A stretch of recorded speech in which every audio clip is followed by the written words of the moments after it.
Welcome to the Cash Graph Online Academy. Myself, Javed Ahmed Wani.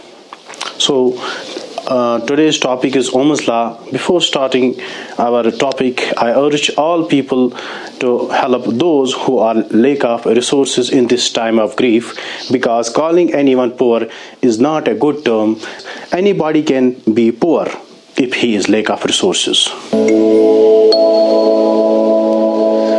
तो आज का topic है ओम्स लॉ, जो कि बहुत ही इम्पोर्टेंट टॉपिक है सीबीएसई के लिए भी और जेके बोस 10th क्लास के लिए भी। आज हम पहले इसकी स्टेटमेंट समझते हैं। इसकी स्टेटमेंट क्या है? It states that potential difference across the ends of a conductor is directly proportional to the current flowing through it, provided, ये important है, provided temperature, pressure and other physical quantities remain same।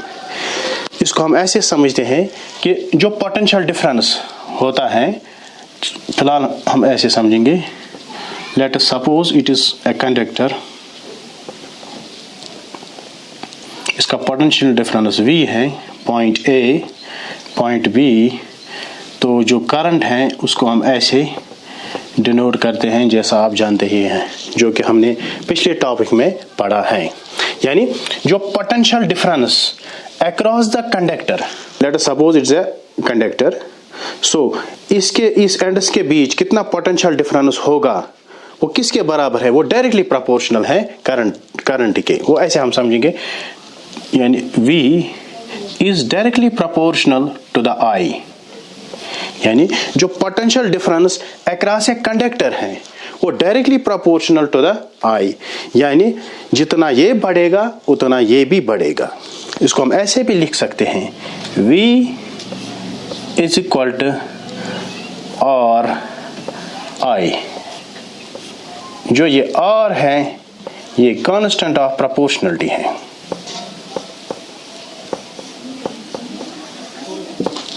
Constant of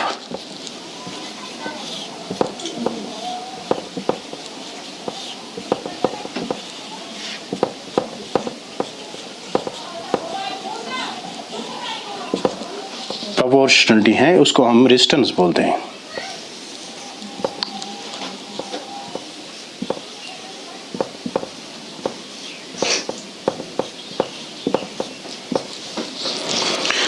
resistance क्या है ये हम अगले topic में पढ़ेंगे, फिलहाल आप समझे ये चीज। यानी जो potential difference across a conductor है वो डायरेक्टली प्रोपोर्शनल होता है कितना इसमें करंट, यानी जितना करंट होगा उतना पोटेंशियल डिफरेंस होगा, जितना पोटेंशियल डिफरेंस होगा उतना ज्यादा करंट होगा। तो हमने समझा कि R रेजिस्टेंस है। थोड़ा हम फिर से रिपीट करते हैं थोड़ा, ताकि आप लोगों को समझ आए।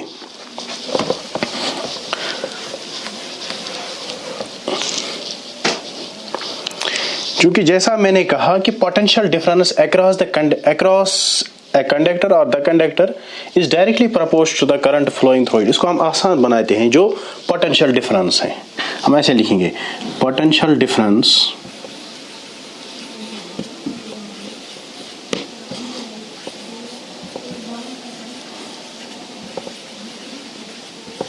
अक्रॉस ए कंडक्टर, वो हम नहीं लिखेंगे, हम लिखेंगे directly proportional to the current. क्योंकि पोटेंशियल डिफरेंस हम डिनोट V से करते हैं, करंट I से डायरेक्टली प्रोपोर्शनल ऐसे ही जाएगा और I ऐसे। तो V is equal to I RI, जो कि R जैसे मैंने बोला कि कांस्टेंट ऑफ प्रोपोर्शनलिटी है, जिसको हम रेजिस्टेंस बोलते हैं। तो ये था Ohm's law. Now let's verify Ohm's law. हम ओम्स लॉ को कैसे वेरीफाई करेंगे? तो ये बड़ा आसान है। We already know that V is directly proportional to I, यानी जितना ये बढ़ता है उतना ये भी बढ़ता है, यानी जितना potential difference across a conductor होगा उतना करंट भी होगा। तो इसको कैसे वेरीफाई हम करेंगे, और वेरीफाई हम क्यों करते हैं? क्यों? ताकि हमको ये पता चले कि ये यूनिफॉर्म है या नॉन यूनिफॉर्म है। यानी जितना V बढ़ता है क्या उतना ही I बढ़ता है। तो हम इसको वेरीफाई करते हैं। तो हम ग्राफिकली इसको देखते हैं कि ओम्स लॉ कैसे ऑपरेट करता है। अगर हम ग्राफ की तरफ देखते हैं तो हमने यहाँ लिया है 0.5 और ये इंक्रीज हुआ है 1, यहाँ 1 है और ये इंक्रीज हुआ है 2, मतलब यूनिफॉर्मली ये इंक्रीज हो रहा है 2, 4, 4, ऐसे ही 8।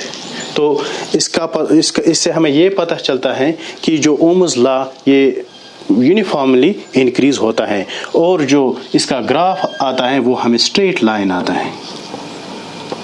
क्योंकि अब आप बोलेंगे आपने 0 क्यों नहीं लिया, आपने 0 क्यों नहीं लिया है, तो इसको हम समझेंगे।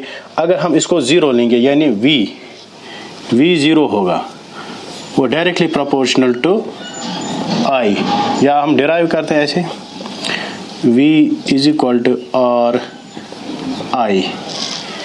चूँकि पोटेंशियल यहाँ 0 है तो हमारा वैल्यू 0 ही निकलेगा, इसलिए मैंने 0.5 से स्टार्ट किया है। होप आपको ये समझ में आया होगा कि हम ग्राफिकली इसको कैसे वेरीफाई करते हैं।